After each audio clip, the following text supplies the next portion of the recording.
A big hello to my YouTube family. Welcome to Diva Classes. This is Divya Vadvani, your BSc teacher. Today we'll be studying chapter 18 of BST Business Studies, that is sources of finance for a company. Okay तो जिसमें हम लोग पढ़ेंगे different different sources of finance. सबसे पहले आते हैं कि जो सोर्सेज है फाइनेंस के वो दो तरह से होते हैं। First is the owner's fund, जिसमें कंपनी का खुद का कहीं ना कहीं शेयर होता है, और सेकंड इज बोरोड फंड्स जो कंपनी बाहर से लेती है। तो जिसमें अगर ओनर्स फंड की बात करते हैं तो उसमें आते हैं इक्विटी शेयर्स, उसके बाद preference shares and retained earnings, जो उनका खुद का पैसा होता है या वो कहीं ना कहीं एक हिस्सा दे सॉरी कहीं ना कहीं अपनी कंपनी का एक हिस्सा, अपनी कंपनी का एक शेयर दे रहे होते हैं। देन कम्स बोरोड फंड, जिसमें बाहर के लोग आकर के पैसा लगाते हैं, और ये एक लोन के जैसा होता है कि हमने आपकी कंपनी में पैसा लगाया, आप बस हमको इंटरेस्ट दो, हम चलते बनते हैं। ओके और ये कंपनी के लिए एक चार्ज की तरीके से होते हैं। अगर कंपनी को लॉस भी हो रहा है तो भी उनको उस पर जो भी इंटरेस्ट बनता है वो देना होता है। तो फर्स्ट थिंग इसमें डिबेंचर्स, बैंक्स आते हैं, फाइनेंशियल इंस्टीट्यूशंस आते हैं, पब्लिक डिपॉजिट्स आते हैं, lease financing is not in your course, और कॉमर्शियल पेपर्स आते हैं। देन कम्स की सबसे पहले हम लोग पढ़ेंगे about the owner's fund. So owner's fund में सबसे पहले आता है इक्विटी शेयर्स। अब उससे पहले शेयर्स आते हैं। तो शेयर्स होते क्या हैं? सपोज करो कि आप कोई भी कंपनी में अगर पैसा लगाना चाहते हो तो वो कंपनी क्या करती है, उसका जितना भी टोटल कैपिटल है, ठीक है, वो टोटल कैपिटल को वो क्या करती है, कुछ छोटे छोटे हिस्सों में डिवाइड करती है ऑफ इक्वल डिनोमिनेशंस, और आपने उसी का ही, सपोज करो उसी कंपनी के ही 1000 रुपए आपको उसमें लगाने थे, आपने 100 शेयर्स ऑफ ₹10 ईच, ये हैं, ये 100 शेयर्स हैं। हर जो भी शेयर है मान लो हिस्सों में डिवाइड कर दिया, हर शेयर आपका 100 रुपए का उन्होंने डिवाइड कर दिया, और वो 10 रुपए का एक शेयर है। तो आपने क्या किया, अपने यहाँ पर 1000 रुपए जो टोटल आप उनको दोगे, ये होता है ए शेयर्स। शेयर्स क्या होते हैं, उस कंपनी में आपका अब एक लीगल राइट है। Okay, since you are the owner of that particular company, तो वहां पर आपके पास वोटिंग राइट्स है, आप उस कंपनी के एक हिस्से को क्लेम कर सकते हो। That is known as share. जैसे इनको देख लो, ये इन्होंने पैसा लगाया किसी कंपनी का, वो उसी कंपनी का ही जो ये वाला हिस्सा है उसको क्लेम कर रहा है, ठीक, तो वो उसको लेकर के चलता जा रहा है। देन कम्स, अब इसी में सबसे पहले आता है इक्विटी शेयर्स। इक्विटी शेयर्स क्या होते हैं, ये मेरे नॉर्मल, अब देखो बिजनेस स्टडीज का जो आपका सिलेबस है उसके अकॉर्डिंग आपको सबकी सिर्फ मीनिंग पढ़नी है, सिर्फ मीनिंग पढ़नी है, उसके अलावा कुछ भी एक्स्ट्रा नहीं है। I will check the question papers. अगर हमें लगेगा कि कुछ भी प्रीवियस ईयर में मीनिंग से ज्यादा पूछा गया है, बहुत ज्यादा आपसे पूछा जाएगा, वो है एंजल इन्वेस्टर्स और वेंचर कैपिटल का difference. Equity shares preference shares के बीच में थोड़ा सा डिफरेंस पूछा जा सकता है, या शेयर्स और डिबेंचर्स के बीच में डिफरेंस पूछा जा सकता है। उसके अलावा इफ आई फील लाइक कि अगर उसमें कुछ भी ऐसा है जहां पर आपको एडवांटेजेस डिसएडवांटेजेस या कुछ पूछे जा रहे हैं, then we will study that separately. अभी के लिए सबकी मीनिंग इंपॉर्टेंट है, मीनिंग ही आपके सिलेबस में है, तो उनको पढ़ लो। सबसे पहले आते हैं मेरे इक्विटी शेयर्स। अब इक्विटी शेयर्स वो ऑर्डिनरी शेयर्स होते हैं जो कोई भी प्रेफरेंशियल राइट नहीं कैरी कर रहे होते। प्रेफरेंशियल राइट मतलब उनको किसी भी प्रकार की प्रेफरेंस नहीं मिल रही है, उनको एनुअल डिविडेंड भी बाकी सारे पेमेंट्स के बाद मिलता है, और जो उनका कैपिटल है उसका पेमेंट भी बाद में ही मिलता है। इनके मेन फीचर्स क्या होते हैं, इसका बाद में का क्या मतलब है, अगर हम इक्विटी और प्रेफरेंस की बात करें तो सबसे पहले अगर पे ऑफ किया जाएगा तो डिबेंचर्स को किया जाएगा, उसके बाद प्रेफरेंस शेयर्स को किया जाएगा, उनका डिविडेंड पे, डिविडेंड कंपनी के जो भी शेयर्स होते हैं उस पे जो हम आपको रिटर्न दे रहे होते हैं वो शेयर्स में डिविडेंड के नाम से जाना जाता है, और डिबेंचर्स में इंटरेस्ट के नाम से जाना जाता है। ओके, तो इक्विटी शेयर्स के पास क्या होते हैं, उनके पास वोटिंग राइट्स होते हैं कंपनी के, जो कि बाकी प्रेफरेंस शेयर्स के पास नहीं होते। इनके पास वोटिंग राइट्स होते हैं, बट इनको डिविडेंड में सबसे प्रेफरेंस नहीं मिलता है, सबसे बाद में ही आते हैं। और इनको रीपेमेंट ऑफ कैपिटल भी अगर है eight the time of winding up of the company, वो भी बाद में होता है। तो इक्विटी शेयर सारे शेयर्स को इशू करने से पहले इशू किए जाते हैं। इस पर जो भी डिविडेंड है वो प्रेफरेंस शेयर्स को पे करने के बाद मिलती है। डिविडेंड जो है वो कुछ फिक्स नहीं है, बट इट डिपेंड्स कि कंपनी का प्रॉफिट कितना है, और डिसीजन ऑफ मेंबर्स के अकॉर्डिंग उनको मिलती है। मतलब कोई फिक्स्ड परसेंटेज नहीं है जैसे प्रेफरेंस शेयर्स में होता है। और इक्विटी शेयर्स जो होते हैं they are only paid at the time of winding up of the company. उससे पहले जब आप प्रेफरेंस शेयर्स को पे ऑफ कर दे रहे हो, क्रेडिटर्स को पे ऑफ कर दे रहे हो, उसके बाद इनको इनका पैसा मिलता है। लेकिन जो भी कंपनी का रेजिडुअल प्रॉफिट है, सब सारा खर्चा पानी हो जाने के बाद, सब बांट देने के बाद जो प्रॉफिट बचता है उसमें इक्विटी शेयर्स वालों का हिस्सा होता है। फिर बोला गया है कि ये जो शेयर्स होते हैं they carry the right to vote in the company's annual general meeting. Company के एजीएम में इनके पास राइट होता है कि ये वोट कर सकते हैं। They earn dividends. ओके, ये मतलब सिर्फ समझने के लिए ये कि उनको डिविडेंड मिलता है, वो कंपनी की जो बिजनेस की परफॉर्मेंस है उसको एसेस कर सकते हैं। लीडरशिप बोर्ड्स उनको मिलते हैं कंपनी के इश्यूज के टाइम पर। अब आता है मेरा प्रेफरेंस शेयर्स। इक्विटी शेयर्स हो गया जिसमें आपको प्रेफरेंस राइट, जिसमें आपको वोटिंग राइट्स मिलते हैं। प्रेफरेंस शेयर्स के पास प्रेफरेंशियल राइट्स होते हैं। प्रेफरेंशियल राइट्स, प्रेफरेंशियल राइट्स, कुछ स्पेलिंग मिस्टेक हो रही है आई गेस। प्रेफरेंशियल राइट्स होते हैं प्रेफर, हाँ ये ठीक है, राइट्स होते हैं। इसका मतलब है कि ये जो इनके पास कुछ सर्टेन राइट्स होते हैं। डिविडेंड उनको जो होता है एक फिक्स रेट पर मिलता है, that is payable at the time on these shares, सिर्फ after paying off the debentures and before paying equity shares. Equity shares को पे करने से पहले इनको डिविडेंड मिल जाता है। दूसरा है कंपनी अगर वाइंड अप हो रही है तो कंपनी का जो प्रेफरेंस शेयर्स का कैपिटल है, जो पैसा उन्होंने लगाया है इस कंपनी में, वो इनको पहले मिल जाता है और इक्विटी शेयर्स वालों को बाद में मिलता है। But they do not have any voting rights, ठीक है, पर वो क्लेम कर सकते हैं अगर उनकी जो डिविडेंड्स है it has been unpaid for a prescribed number of years. उसमें लिखा होता है, उनके जो भी कंपनी का रूल्स होती है उसमें लिखा होता है कि इन केस प्रेफरेंस शेयर्स हमने आपको इतने समय तक डिविडेंड नहीं दिया तो आप कंपनी में वोटिंग राइट जो है वो क्लेम कर सकते हो। इसीलिए जो प्रेफरेंस शेयर्स के लोग होते हैं, प्रेफरेंस शेयर होल्डर्स होते हैं, वो काफी सुकून में रहते हैं। They have lesser risk as compare to equity share holders. Okay, then comes the bonds. Bonds क्या होते हैं? Debentures and bonds. तो डिबेंचर्स क्या होती है? एक तरह से कंपनी की बोरोइंग्स होती है।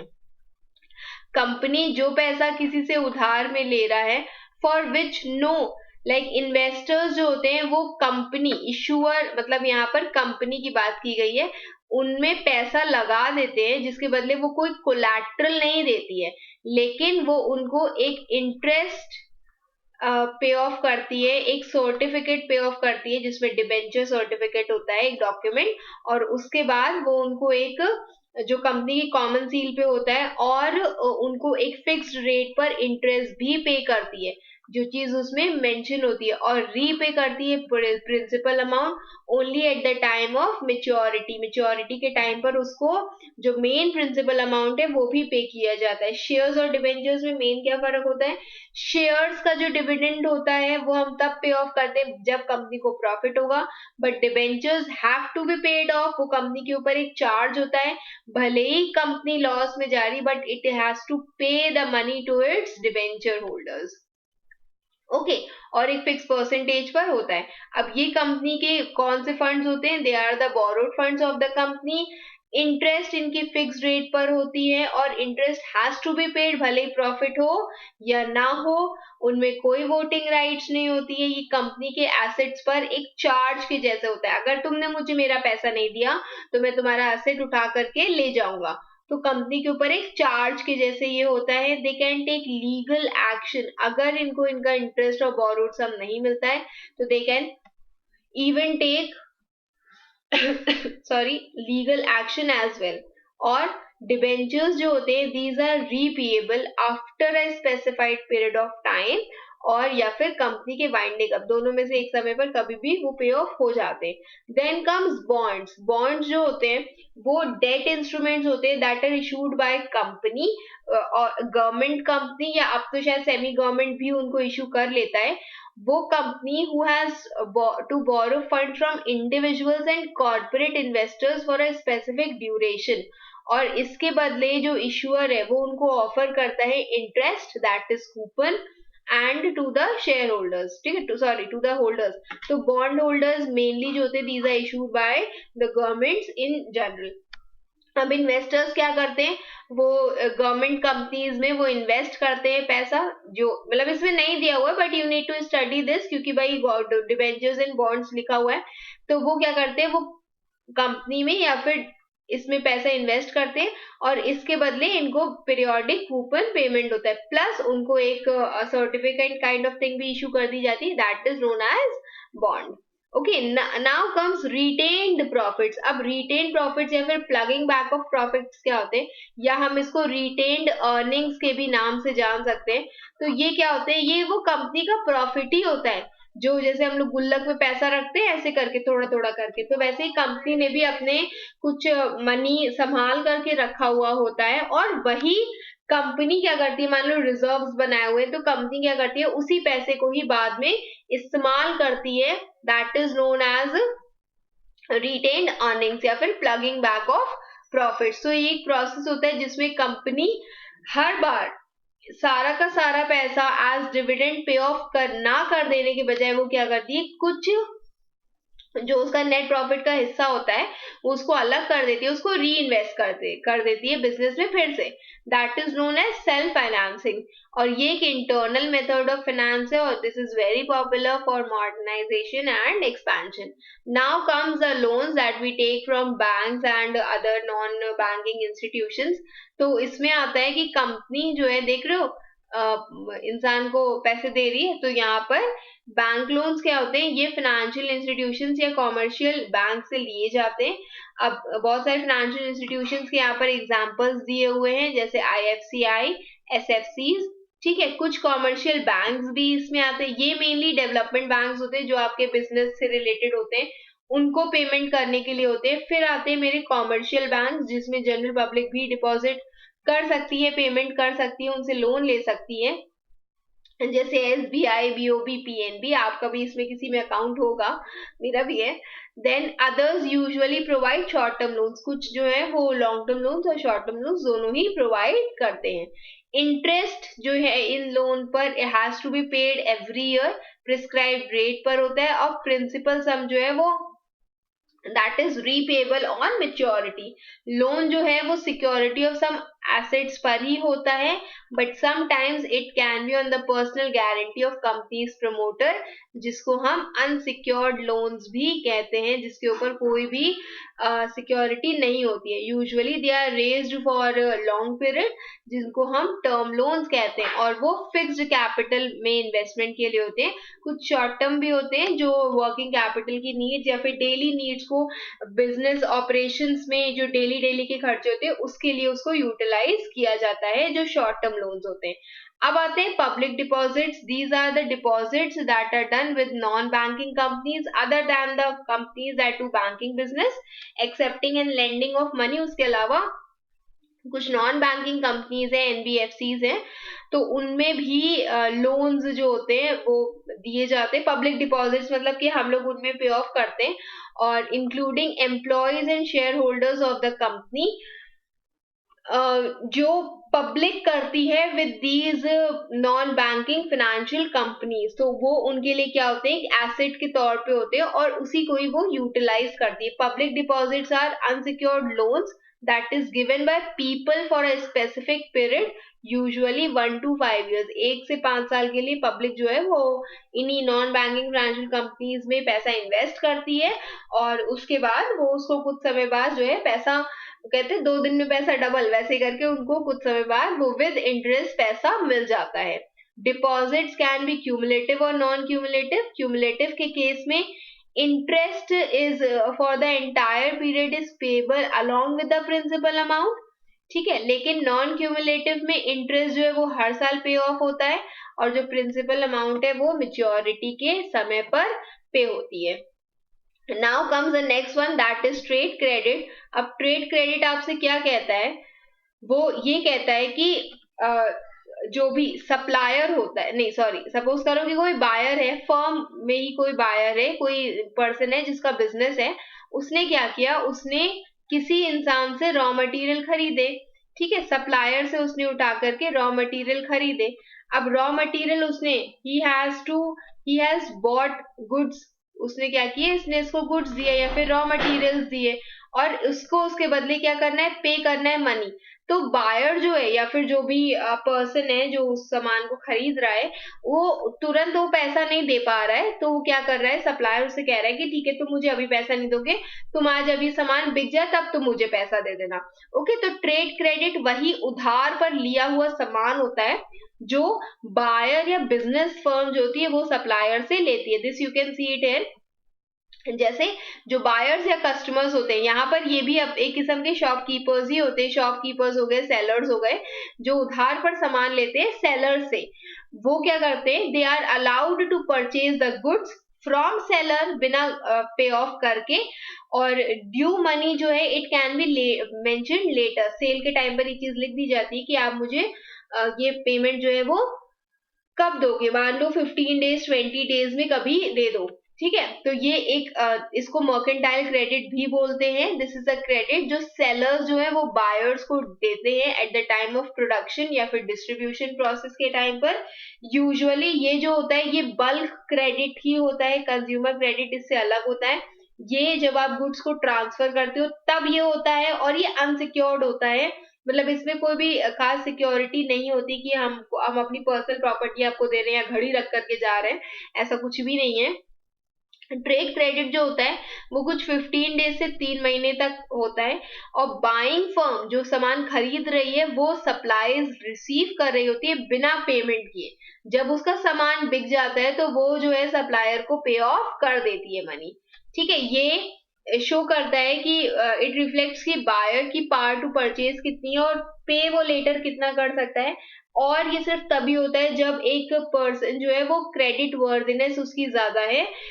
जो न्यू फर्म्स होती हैं they have to make trade relations with suppliers, उसके एक समय बाद ही उनको ये वाली फैसिलिटी मिलती है। ओके, अब ट्रेड क्रेडिट जो है वो दो तरीके से होता है। एक होता है कि कोई भी बिना फॉर्मल कोई डेट इंस्ट्रूमेंट तुमने नहीं साइन किया है, ठीक है, तुम आओ, मैंने तुम्हें रसीद दी है, मुझे पता है कि तुमने मेरे सामान खरीदा है, मैंने तुम्हें वो रसीद दी है, तुम्हारे कुछ सिग्नेचर मेरे पास दी है, that it has to be paid, और उसके बाद एक समय बाद मैं तुम्हें वो पेमेंट कर देता हूँ।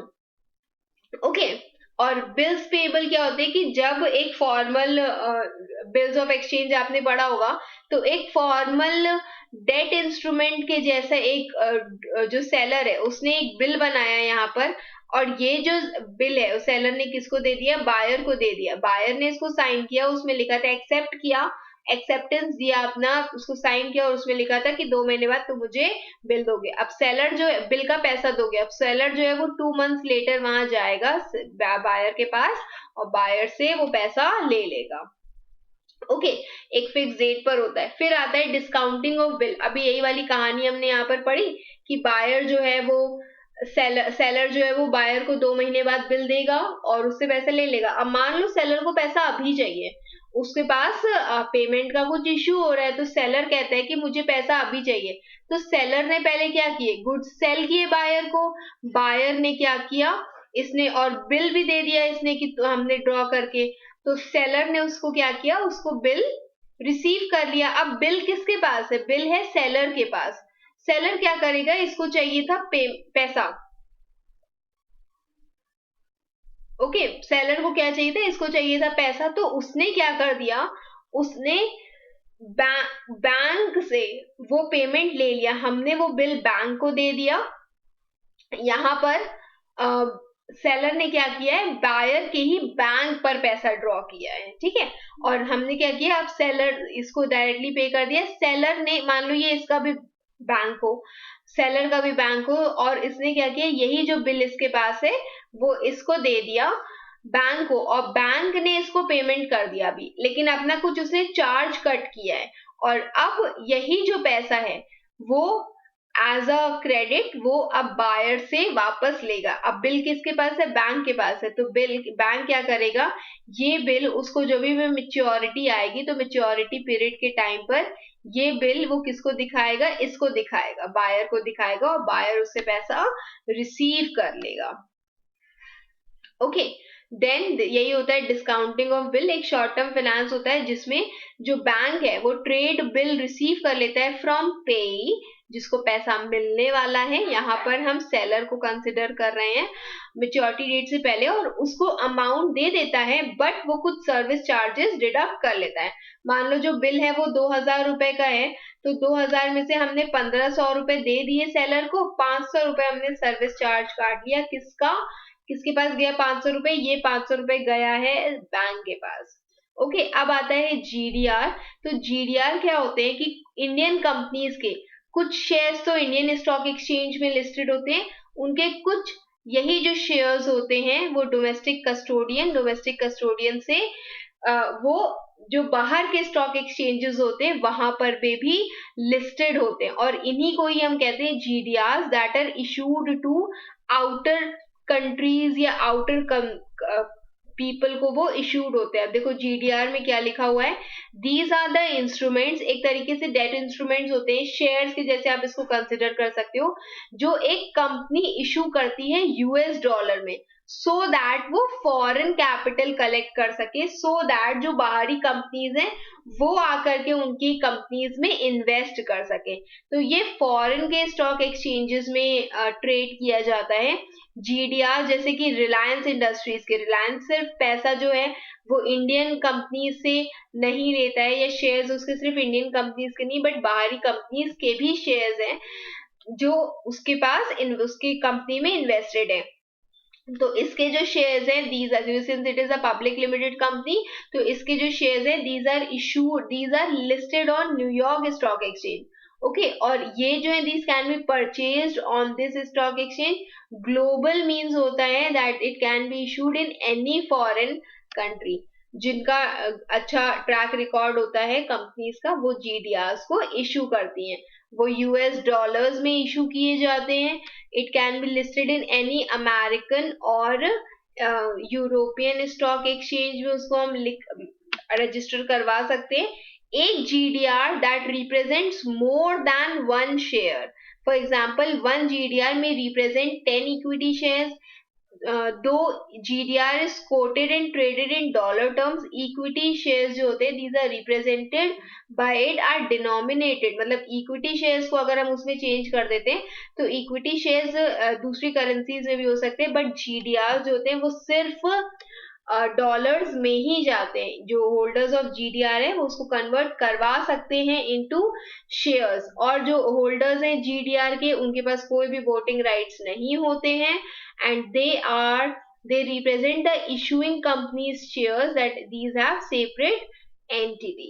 Now comes angel investors. अब angel investors क्या होते हैं, ये वो wealthy individuals होते हैं, रईस लोग होते हैं जो बिजनेस को, स्टार्टअप को पैसा पे ऑफ कर रहे होते हैं, पैसा दे रहे होते हैं, या उन स्टार्टअप्स में पैसा लगा रहे होते हैं। क्या लिखा हुआ है, who provide capital to promising early stage business entities used in exchange for a proportion of their equity, मतलब उनका कुछ हिस्सा वो ये स्टार्टअप इन्होंने स्टार्ट किया एंटरप्रेन्योर ने, तो ये क्या करते हैं, ये उसको सीड कैपिटल, सबसे स्टार्टिंग का जो बिगनिंग कैपिटल होता है वो उसको पे ऑफ करते हैं, और कंपनी वही जो इसका फर्म है उसका एक हिस्सा जो है, एक हिस्से पर किसका क्लेम होता है, इन्हीं एंजल इन्वेस्टर्स का क्लेम होता है। ठीक है, तो हाई मतलब पैसा लगाने वाले ये लोग होते हैं एंजल इन्वेस्टर्स, देख रहे हो उसमें कैसे उसके पंख बने हुए हैं। तो angel investors, I will send you this PDF on Telegram diva classes, अब वहां पर इसको फिर से डाउनलोड करके एक बार रीड आउट कर सकते हो। तो एंजल इन्वेस्टर्स कौन होते हैं, these are high net worth individuals जिनके पास बहुत पैसा होता है।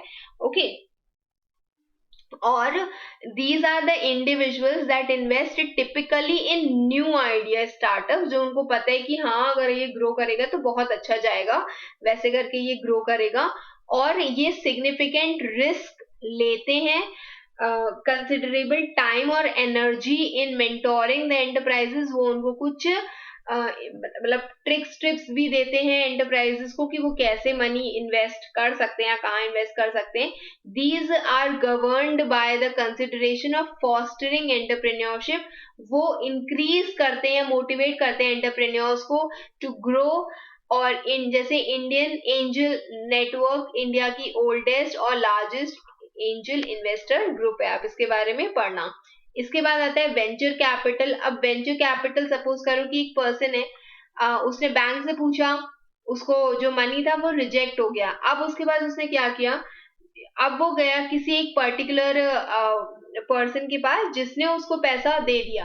अब एंजल इन्वेस्टर्स के जैसे ये नहीं होते, these are a bit different. वो क्या करते हैं, जो जैसे ये वेंचर कैपिटल होते हैं, दे is the capital money that is obtained through private or public investment funds directed to high risk and high potential enterprises, जिसमें स्टार्टअप के बाद जो थोड़े से ग्रोइंग बिजनेस होते हैं उसमें वेंचर कैपिटलिस्ट अपना पैसा लगाते हैं। And these are professionally managed pool of equity capital. ये जो वेंचर कैपिटलिस्ट होता है वो सीड कैपिटल प्रोवाइड करता है स्टार्टअप टेक ऑफ को, ठीक है, इन द सेंस कि एकदम ग्रोइंग को नहीं, एकदम नहीं कि हमने अभी स्टार्ट किया है। जो थोड़ी सी बड़ी स्टार्टअप्स होती हैं उनको पेमेंट देते हैं developmental finance to accelerate the early growth and requisite finance to assist expansion of growing enterprises. Angel investors थोड़े से छोटे स्टार्टअप्स को देते हैं, ये जब वही स्टार्टअप्स थोड़े और ग्रो हो जाते हैं उनको पैसा देते हैं। मनी जो है इसमें इन्वेस्ट किया जाता है इन इक्विटी शेयर्स में। और वेंचर कैपिटलिस्ट जो होते हैं, these monitor to protect their investment. उनको पता होता है कि भाई उनका इन्वेस्टमेंट कहाँ पर लगा होता है, उनको हाई कैपिटल गेन्स चाहिए होते हैं on their shares for the risk they have undertaken. Okay, अब इसके बाद आती है क्राउड फंडिंग। क्राउड फंडिंग क्या होती है, जैसे ट्रेडिशनल फंडिंग होती थी जिसमें लिमिटेड अमाउंट फ्रॉम वन और स्मॉल इन्वेस्टर्स हमें मिलता था। क्राउड फंडिंग में बहुत सारे लोगों को मिला करके जब आप पैसा उनसे इकट्ठा करते हो फ्रॉम द पब्लिक, तो उसको, या फ्रॉम द इन्वेस्टर्स, तो उसको हम क्राउड फंडिंग कहते हैं। ये एक मेथड है जिसमें फंडिंग, एक प्रोजेक्ट को फंड किया जाता है या एक बिजनेस वेंचर को फंड किया जाता है with small contributions from large group of individuals, ठीक है, that is seeking substantial amounts of from a small number of investors। छोटे छोटे इन्वेस्टर्स जब कहीं पर इन्वेस्ट करते हैं किसी एक पर्टिकुलर कंपनी में तो उसको हम लोग क्राउड फंडिंग कहते हैं। इंटरनेट का यूज इसमें बहुत ज्यादा होता है क्योंकि वो बहुत ज्यादा कॉमन कैंपेन है जिसके थ्रू इन्वेस्टमेंट होता है। क्राउड फंडिंग जो है वो स्टार्टअप्स को सर्व करता है, though these are neither authorised nor recognised. किसी भी लॉ के अंडर ये रिकॉग्नाइज या ऑथोराइज नहीं है, बट सिर्फ ये है कि बहुत सारी कंपनीज जो होती हैं, मतलब बहुत सारे क्राउड मिलकर के उसमें पैसा लगाता है कंपनीज में। जो भी money invested by public through crowd funding जो है वो अनलिस्टेड कंपनीज में जाता है और यहाँ पे it can be very risky. In case जो नंबर ऑफ पब्लिक इन्वेस्टर्स है वो 20-200 से ज्यादा हो जाते हैं तो online entity is suppose to follow the norms of public issues. Okay, SEBI propose करता है to introduce a minimum net worth criteria for investors to be eligible to invest in startups through crowd funding. की मतलब आप ये बता दो कि इतना नेटवर्थ आपके पास होना चाहिए, इतना पैसा आपके पास होना चाहिए एज इन्वेस्टर, तभी आप उसमें पैसा लगा सकते हो कंपनीज में। keeping individuals investment and to prescribe standard disclosure requirements for startups raising the money, और whatever money has to be invested उसके लिए ये सारे requirements जो होते हैं वो सेबी बना देता है। It refers to raising amounts of capitals। बहुत सारे इंडिविजुअल से जब आप अपने न्यू बिजनेस वेंचर के लिए पैसा लेते हो, स्पेसिफिक प्रोजेक्ट के लिए लेते हो या फिर किसी सोशल कॉज के लिए भी आप इसमें ले सकते हो। आपने देखा होगा जैसे बहुत सारे इस पे सोशल मीडिया पे बहुत सारे ऐसे और एनजीओ किस्म के भी हैं जहां पर you can go and pay the money, you can invest, you can donate, वो सारी चीजें भी उसमें आती हैं। तो it makes use of social media and internet to bring the investors and entrepreneurs together. वहां पर एक कलेक्टिव एफर्ट होता है friends, families, customers as well as individuals का।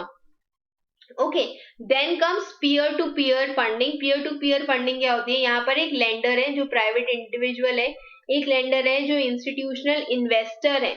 मतलब कुछ पीपल, कुछ बैंक हो गया या फर्म हो गया, वो क्या करती है, through a lending platform, that is P2P lending platform के थ्रू बोरोअर जिसको पैसा चाहिए और जो लेंडर है जिसको भी मतलब बोरोअर और ये जो लेंडर है यहाँ पर, इन दोनों को ही मिलाती है साथ में, that is borrower, the consumer can be a natural person और it can be a legal entity, it can be a company. ठीक है, तो पीयर टू पीयर फंडिंग में क्या बोला गया है कि एक business, one business firm raising fund from another business firm, एक firm is raising money from the another business firm. जो लेंडर है they can select a high, medium और a low risk borrower and can earn up to 14 to 30% annually on his investment। उनको ये पता होता है कि उनका जो पैसा है वो कहाँ पर जा रहा है। जो भी पर्सन इन्वेस्ट कर रहा है किसी भी कंपनी में, पीयर लाइक हम लोग अगर बैंक में इन्वेस्ट करते हैं, we don't know where are money is going to be invested again, but यहाँ पर दे एक्चुअली नो कि उनका जो पैसा है वो कहाँ पर जा रहा है। कई सारे फर्म्स जो होते हैं वो कुछ स्ट्रिंजेंट रिक्वायरमेंट्स लगा देते हैं, सिविल स्कोर लगा देते हैं, सैलरी, टैक्स स्टेटमेंट्स, ये सब लगा देते हैं टू सॉर्ट आउट की borrowers into different risk categories, different risk categories में डाल देते हैं इन्वेस्टर्स को, जो भी हम हमारा पैसा लगेगा वो कहाँ पर जाएगा। Current credit history, job stability, permanent residence, ये भी सारी चीजें कंसिडर की जाती हैं। ओके, मिलेनियल्स जो होते हैं these also prefer P2P funding, ये आप इनके बारे में पढ़ना, these are Lendbox and I2I funding, these are major P2P lending platform, so इनके बारे में यू कैन स्टडी। और कुछ RBI has also issued the guidelines, it can become, अगर अभी नहीं इशू हुई है ठीक है, बट इफ इशूड तो it can become better for them. अब these are also known as P2P lending, जिसमें एक प्रैक्टिस होती है लेंडिंग मनी टू इंडिविजुअल्स या फिर business through online services that match lenders with borrowers, दोनों को मिला करके, लेंडर और बोरोअर दोनों को मिला करके एक साथ ये सारी चीजें की जाती हैं। तो these are some sort of unsecured personal loans, though some of the largest amounts are lent to business. Okay, अब secured loans can also be there, जिसमें watches, vintage cars, fine arts, buildings, सारे assets को as collateral भी दे दिया जाता है। Then comes a last one, that is factoring. Factoring एक सर्विस होती है that is given by, financial service होती है that is given by specialised people. जैसे एक डेटर है, उसने अपना जो भी फर्म है या फिर सप्लायर है उससे क्या किया, उसने रॉ मटेरियल्स को खरीदा सॉरी, उसके बाद क्लाइंट फर्म ने क्या किया, इसको रॉ मटेरियल्स दे दिए, रॉ मटेरियल इसने क्या किया, अब इसको मिल गया इसको मिल गया एक बिल, ठीक है, यही जो इनवॉइस कॉन्ट्रैक्ट या बिल है उसने क्या किया, वो उसने इसको दे दिया और इसने अमाउंट रिसीव कर ली। ये एक थर्ड पार्टी है, थर्ड पर्सन है, और later whenever maturity will come, तो वो क्या करेगा, वो इसी से ही पैसा उठा करके इस फैक्टर को दे देगा। डिस्काउंटिंग के जैसा होता है, बट वहां पर बैंक इज देयर, बट यहाँ पर कौन होता है, दीज आर स्पेशलाइज्ड पीपल जो बुक डेट्स में, बिल्स रिसीवेबल में, सन्ड्री डेटर्स में, सेल्स रजिस्टर्स में, मतलब इन सब चीजों में वो होते हैं सॉरी, तो वो उसमें होते हैं और they are involve in these things. Trading firms होती है these in the capacity of agent for a commission, मतलब वो क्या करते हैं, वो एक कमीशन भी चार्ज करते हैं। ओके, अब इसमें लिखा हुआ है कि ये जो कमीशन चार्जेस हैं उसको हम कमीशन चार्ज के जैसे कहते हैं, एंड ये जो है it helps in realisation of credit sales of trading firms. फिर लिखा है कौन कौन सी पार्टीज उसमें इन्वॉल्व होती है, सबसे पहला है बायर, दूसरा होता है सेलर, तीसरा होता है एक फैक्टर जो एक एजेंट के जैसे होता है, जो क्रेडिट उधार जो हमने दिया है या उधार पे जो हमने सामान दिया है वो पैसा निकलवाता है उनसे, and it passes on the realized sum to the seller after deducting some amount from commission। तो वो क्या करता है कि वो पैसा उनको दे देता है और कुछ अपना कमीशन जो है उससे डिडक्ट कर लेता है।